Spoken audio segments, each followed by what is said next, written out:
And tonight we are talking about reality. We're tackling a very big topic this evening, and it's one that warrants kind of a slow pace and a slowing into, I guess, kind of like an easing into the conversation. Because when we consider reality, I am not at all taking the perspective or the stance of a philosopher, but more so from a layperson, a normal human who has experienced moving through various understandings of what is real and what's true and what do I believe, and there's been a whole evolution that I've moved through in just 32 years. And I want to share some of that with you tonight, as I think all of us, as we continue to experience life. It's like the greatest teachers, the greatest sayings always go, the older I get, the more I realize how much I don't know. And if we're willing and giving ourselves permission to evolve, then we actually have the freedom to ask ourselves these questions, yes, but then continue to iterate on them, which means that we're effectively ongoing in terms of the search, in terms of the questioning, in terms of the exploration of the truth. Because when we exist in a box, where it's preset for us and we crawl into it. Maybe our name is written on the box and our parents or pastors or priests or peers say, hey, exist in there. This is who we want you to be.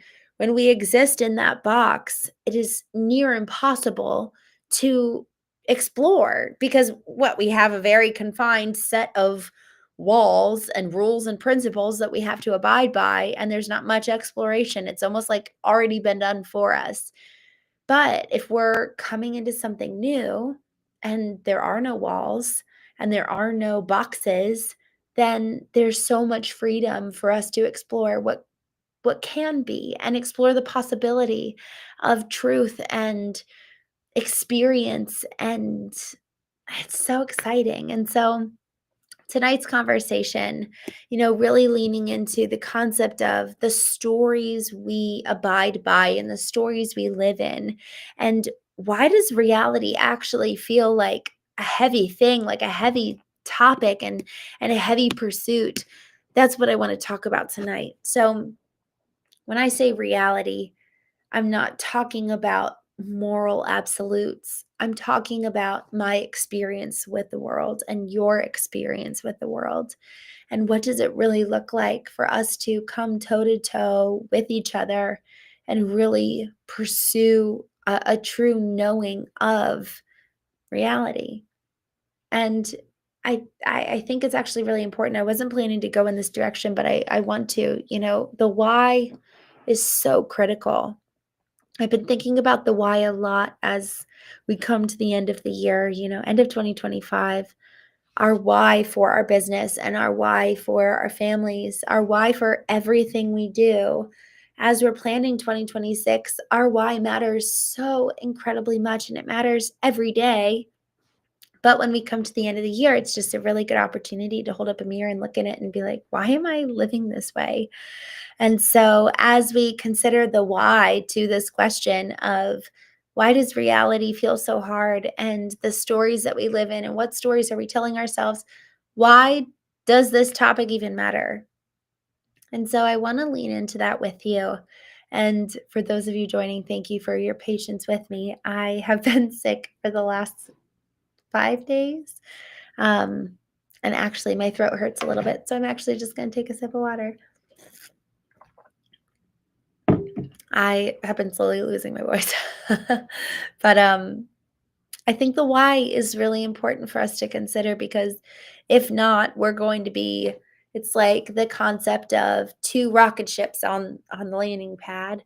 Then you take off, and if I have a different why I'm talking and different terminology and different um ultimately a different foundation, I'm going to head in a different direction and you're going to head in a different direction. And so even though we start at the same place, as I talk and I'm being motivated by a reason, and I'm using different words, and I'm like very much so going in a direction because our why propels us in the direction that we're aiming.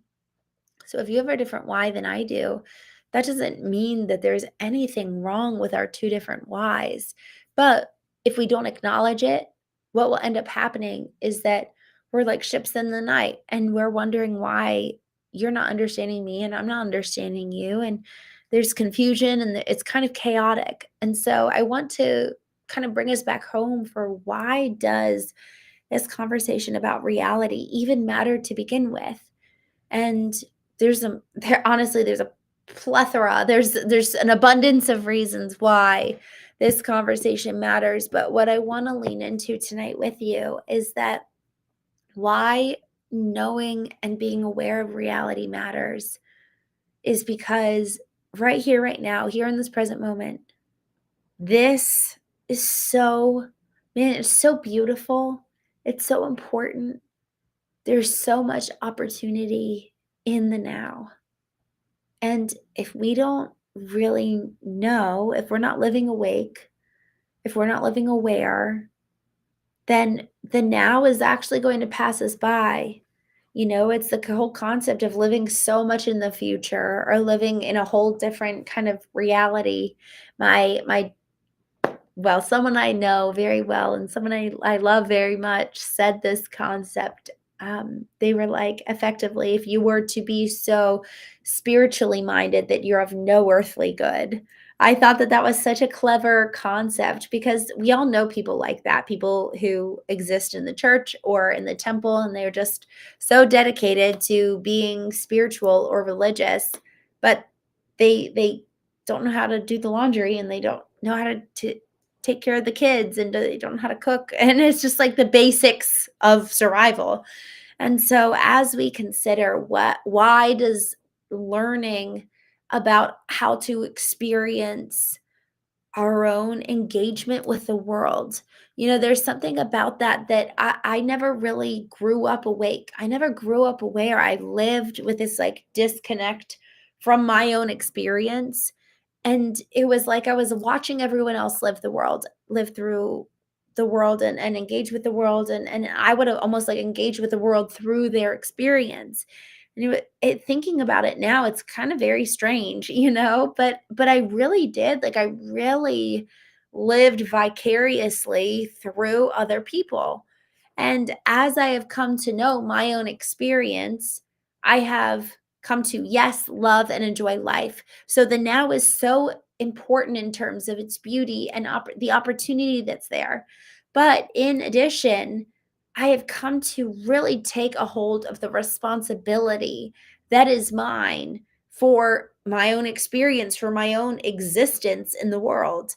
And so, if we're not aware of our own reality, if we're not aware of our own experience, what it does is that it actually almost like abdicates. It's like we throw off our responsibility. We discard our own our own choice, the power of choice over the decisions we make, over how we engage with other people, over how we show up.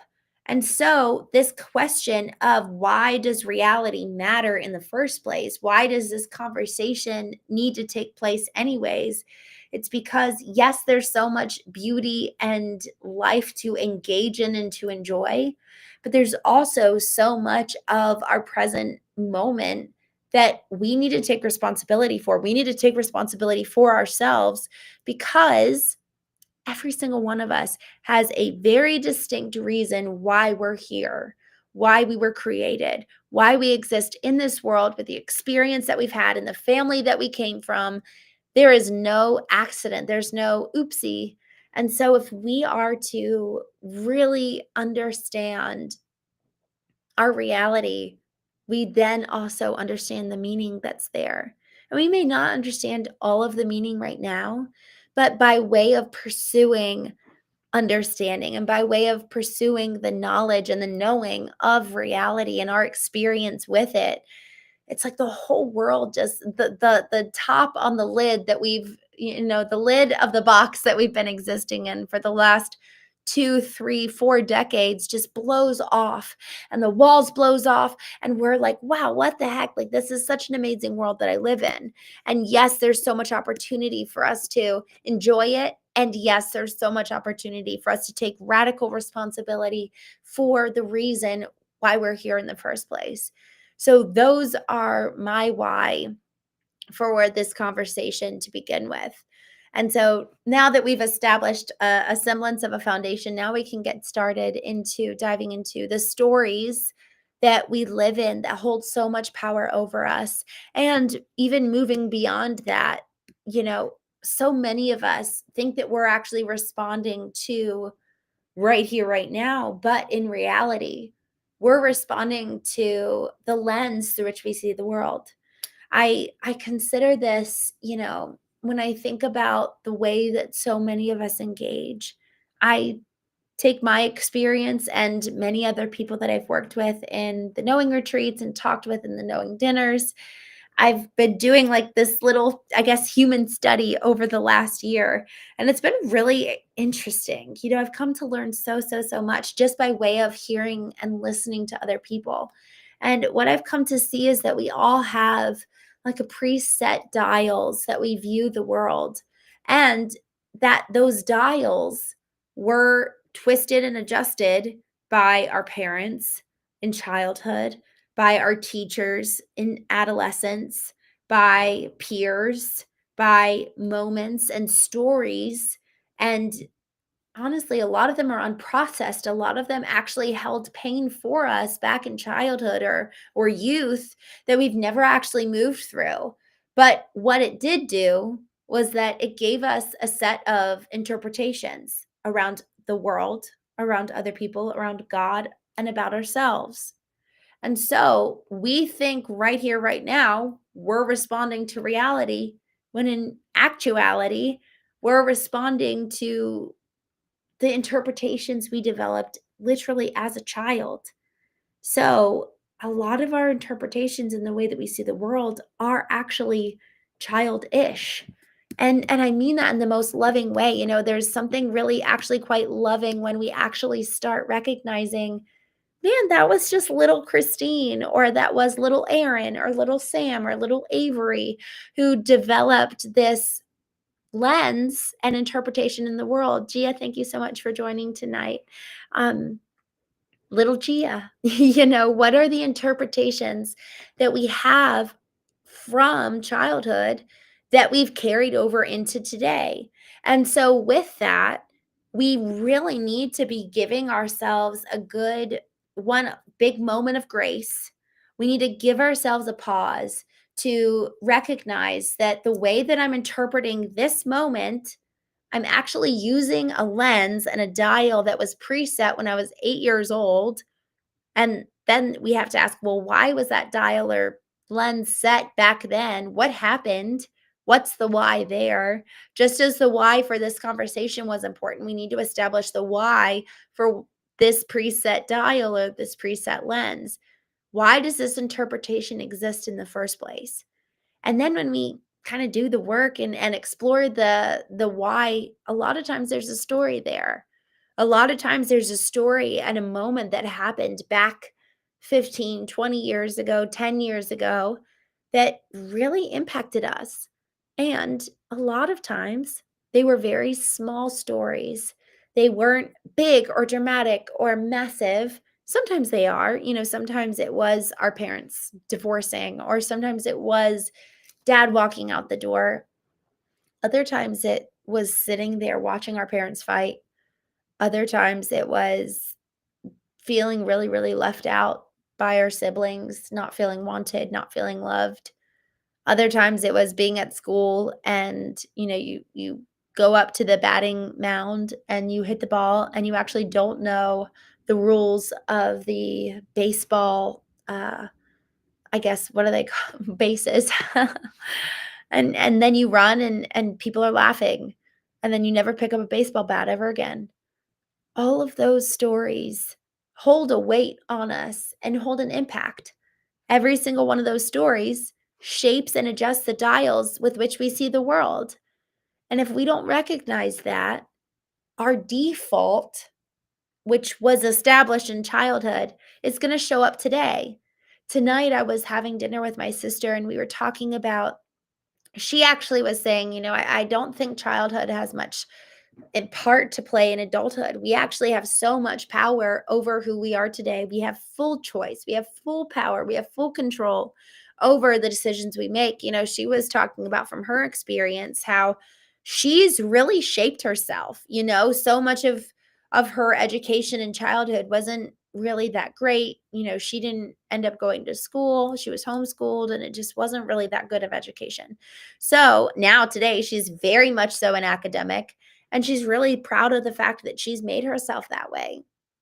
And I was listening to her and I really agree. We have so much power. We really have the ability to influence, impact, and shape who we want to be today. But what I offered in terms of and in addition to what she was saying is I think childhood holds power when we have not done the work to consider what is our default, because every single one of us has a default. Every single one of us has a default auto-programmed lens through which we view the world, view other people, view ourselves, make decisions. Our behaviors reflect that. And if we don't recognize our default, recognize the autopilot, then otherwise the past does have full power. But if we want our present moment to reflect something new, to reflect something different, we have to go back, understand those stories, and thus free ourselves. And part of freeing ourselves, y'all, in terms of being able to see right here, right now for what it really is, not colored from the past, so much of that is being able to return to the stories back then and really, man, take care of that little kid, you and me, who formed that interpretation to begin with. And a lot of times those interpretations were formed because we weren't getting our needs met. We looked around for someone to take care of us and no one was there. That doesn't mean our parents were terrible. And even as I've been writing the book Knowing that's going to be coming out this spring, my mom has read, I think, every iteration of the book. And she and I have had to talk through the fact that I loved my childhood. I man, she made us feel so loved. And what a blessing that is. And I also developed a set of narratives around the world based on those moments when she wasn't perfect and when my dad wasn't perfect and when the world wasn't perfect. So in addition to how wonderful she was, there were still moments that were painful or hard, and in those hard, painful moments, we actually have to go back and return to them and just really kind of love on that little kid and extend a lot of grace and compassion to that little kid, because otherwise, that little kid is still there and it's still wanting to get tended to and get its needs met. And so, apart from returning with intention to that little kid, that is going to remain our default. And it's like the little kid is fighting for a voice. And I actually heard this. My partner and I were in therapy probably a year ago. He and I were sitting with our therapist, and she said something really profound. She said, it's really a beautiful thing when you do start fighting. And I was like, "What? Why is it a good thing when we start fighting in relationships?" Because fighting when I was a kid was never a positive.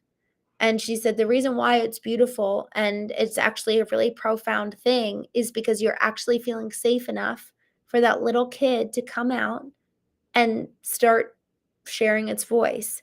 It's now voicing its needs for the first time in probably a really long time." And so, in relationships where we do feel safe, we're no longer suppressing and silencing our needs. We're actually giving a voice to them. And so, the thing that's really, honestly, there's something, it's almost like an honor, to go back with intention, even when we're not in the midst of conflict, but to go back for our own sake with our own selves and go back and sit in some of those hard, painful moments. Some of the things that have been most helpful for me, I had a moment a couple years ago, and I'm just gonna take another drink. I was in Whole Foods 2 days ago, last night, and I was checking out, and all of a sudden I just got this tickle in my throat, and I could not stop coughing, and I was like so awful. So thanks for bearing with me while I drink my water.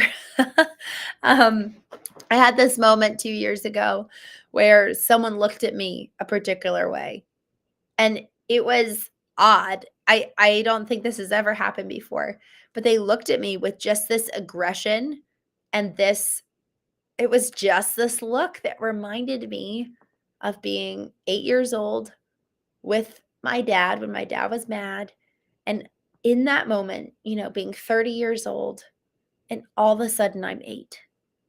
And y'all, every single one of us has that type of visceral reaction if we're not proactively returning to the past moment when that story happened and tending to it. And so what I did when that happened was I excused myself. I just said, I'm actually, I'm going to go for a little walk, everybody. Not a big deal. Nobody knew that I was having a flashback.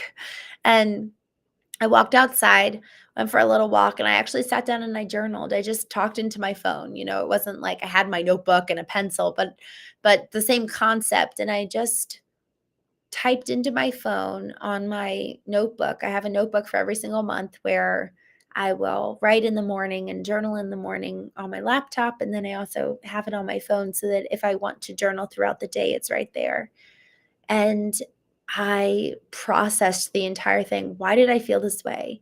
What was the moment and the story in the past? You know, do I even remember a specific moment? Or was it just when I was a kid, I just vaguely remember having those kind of encounters with my dad? What did he do? How did I feel? How did I react? How did those around me react? And then what was the consequence of it? And what narrative, what story do I now hold about myself and about the world? Because here's the thing, so often these stories are actually having more to do with us than anyone else. And so when we react in a really big way, so often it's because we feel exposed, we feel vulnerable, we feel unsafe. We actually feel like frightened that we're going to stop receiving the love and connection that we really really need. So much of the human pursuit is to be in connection with other people and to receive love and feel wanted and feel like they belong. And so when we actually get to the heart of so many of these stories, a lot of time there's fear there. A lot of times there's fear over the rejection that might follow if someone sees us as we really are. And so in those moments, little Christine, for me specifically, was afraid that maybe it is true. Maybe it is true that I'm not worthy of love. Maybe it is true that I'm not lovable. Maybe it is true that, so there's a fear there. And so then going back to this example of someone who looked at me a particular way, intentionally going back to that moment after journaling and kind of moving through that, this is what I had to do. I had to ask myself, what do I know to be true now? And what I knew to be true now is my dad really does love me. And I know to be true that my dad did struggle with anger. I know to be true that it actually didn't have much to do with me when he was struggling with anger during that time. And I know to be true he loved my siblings too. And I know to be true that he's a good dad. And I know to be true that, so it was okay, let me teach my nervous system after I've listened to it, after I've let it calm down, because there's something about literally physiologically in our body, once we listen to it and let it kind of like freak out a little bit, it starts to calm. And then we get to tell it the truth. So I had this moment where all of a sudden my a core fear was triggered of, they're going to see me, they're not going to like me, they're not going to love me, I'm going to be left alone. I needed to listen to that and hear what it had to say. My little 8-year-old self, allow my nervous system to jitter a little bit. And as it jittered and talked, came to came down, came to a calm place, and then I got to tell it what I know to be true because I have data on both sides. And y'all, this is the thing. 8-year-old Christene has data that her dad yelled at her. And 30-year-old Christene has data that her dad hasn't yelled at her in probably 20 years. So, who's going to win? What's going to win? If I don't tend to my nervous system and tend to 8-year-old Christene, that narrative is going to be more true and more loud inside me than 20 years of data changing that. It is so important that 8-year-old Christene gets tended to. Otherwise, 8-year-old Christene is going to have a louder voice. She's going to have the microphone. And so there's something almost about putting to bed and putting to rest. It's like soothing and quieting down these upset little kids in us. Each one of us has many, many little kids in them that haven't just gotten the care that they need. So, with this whole question of what is reality and what are the stories, how much of reality is shaped by childhood? A lot of it is shaped by a childhood unless we go and tend to those memories. And then we get to choose the lens that we look at the world through now. Just like my sister was saying, she really chose who she wanted to be, and she's continuing to do that. But apart from going back to those moments in the past, that's the default. So we have to know our default beliefs about ourselves, the world, God, and our default behaviors. So it's like the internal default and then the external default, because there's very big difference there. Our default may look like codependence externally, but what is codependence actually rooted in? What is the internal belief about others and about ourselves? So there's some homework that needs to be done if we really want to grasp and grapple with real change. We have to understand the default and then craft a new target ideal. My sister had to ask the question of, well, who do I even want to be if I want to be different than that?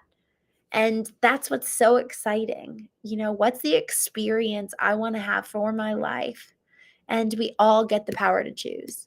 Viktor Frankl, who was in concentration camps in Germany, he said that the greatest of all human freedoms that can never be stripped away is the power of choice, the power to choose how to respond. And it starts internally. He didn't have much power in terms of the external response, but he had so much power on the internal response. And it starts there. It starts with us doing the internal work, and then we can choose something different externally. So with that,